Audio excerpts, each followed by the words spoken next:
West African calabash calendars.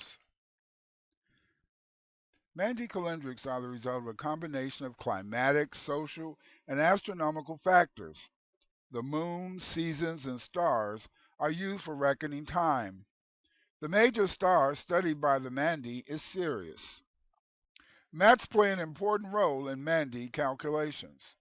The mat and mat motifs play an important role in Mayan society as well. If you look at this calabash, you will notice that in the center of the calabash we have a figure that resembles the Kanaga sign. It's also very interesting that this Kanaga sign also includes a mat constituting the central design in the figure. The characters on this calabash are explained by Mande cosmology. We see the following characters on this calabash almanac. Number one, we see a lizard pointing out the four directions, north, south, east, and west, plus the mat in the center of the four directions.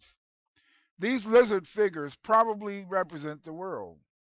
Antelope, we see seven circles of the Pleiades, a butterfly, a bow, double sword, grain, a tree, people representing humanity, and the headrest denoting royalty in African societies, crescent moon and star, heart or ace of club figure, the rabbit hare figure, the crocodile and snake, the crane, and the calabash or bowl. These figures on the calabash are ritual emblems associated with Malinki Bambara. The Malinki Bambara recognize the Ceres system in their cosmology. In relation to the lizard and facing upward, we see the calabash or bowl on the right-hand side.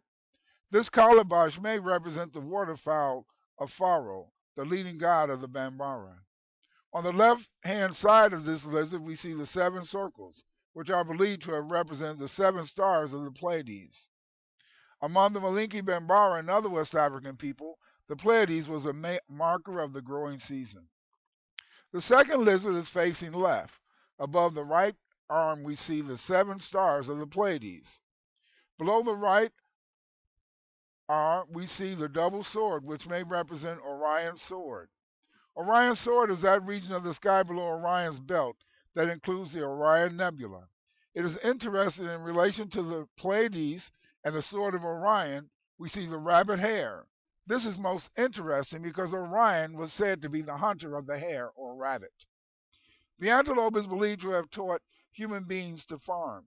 It relates to the Malinki Bambara tradition that a half man, half antelope introduced agriculture to mankind. The crane is also represented to Malinki Bambara tradition.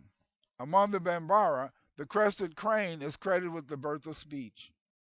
The adult figure on the calabash and the headrest make it clear that this figure represents a lord or dignitary.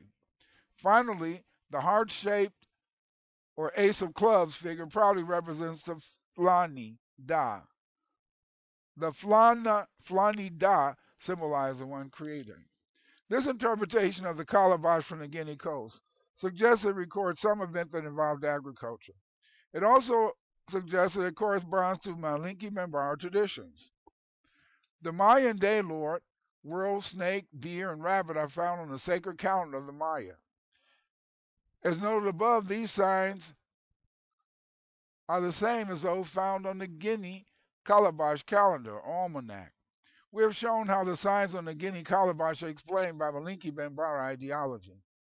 The similarity in Mayan and Malinki Bambara ideology found in the calendrics can best be explained by the fact that the Maya and other married groups got this calendar from the Olmecs, who spoke a Malinki Bambara language.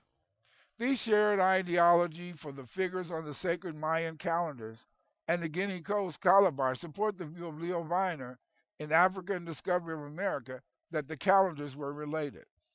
Bork and his interpretation of this calabash describe the figures different from myself. I don't really disagree with Bork except in the fact that what he calls a buffalo I identify as an antelope, and the figure he calls an antelope I recognize as a hare. I believe this is a hare because it accurately depicts the ears and forms of a hare instead of an antelope. I do not believe the small figure is a man. I believe it represents a child. What he calls a fetish stool looks to me to be a headrest. Also, I do not see a bird in the tree plant, so I refer to the figure as a tree. I believe that this calabash may be recording the coronation of a king, or the almanac is discussing someone initiated into a secret society. Thus, the man and child may indicate the role initiation plays in the transformation of the child into a man. In summary, this calabash confirms the theory of Leo Weiner that the Mayan sacred calendar was related to calendrics in West Africa.